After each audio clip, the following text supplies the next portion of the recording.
اعوذ باللہ من الشیطان الرجیم، بسم اللہ الرحمن الرحیم۔ نیوز ورلڈ یورو کے پلیٹ فارم سے آپ دیکھ رہے ہیں کمیونٹی ٹاک، اور میں ہوں آپ کا ہوسٹ طارق بھٹی۔ سب سے پہلے تو تمام عالمی اسلام کو ہماری طرف سے رمضان الکریم بہت بہت مبارک ہو۔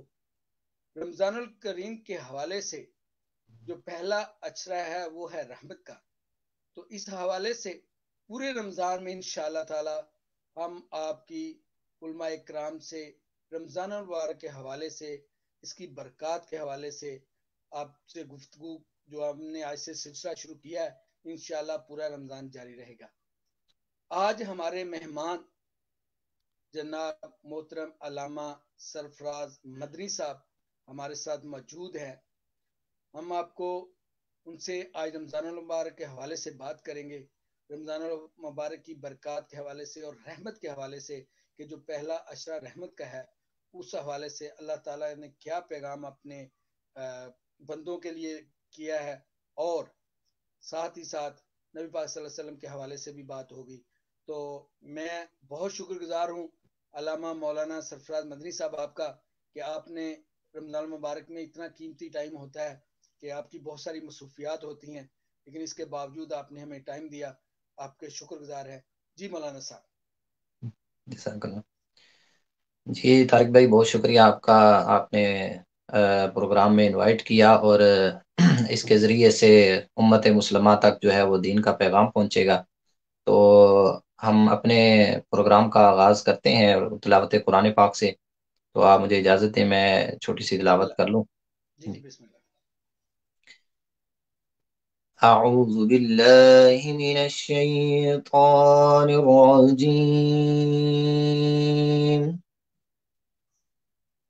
بسم الله الرحمن الرحيم،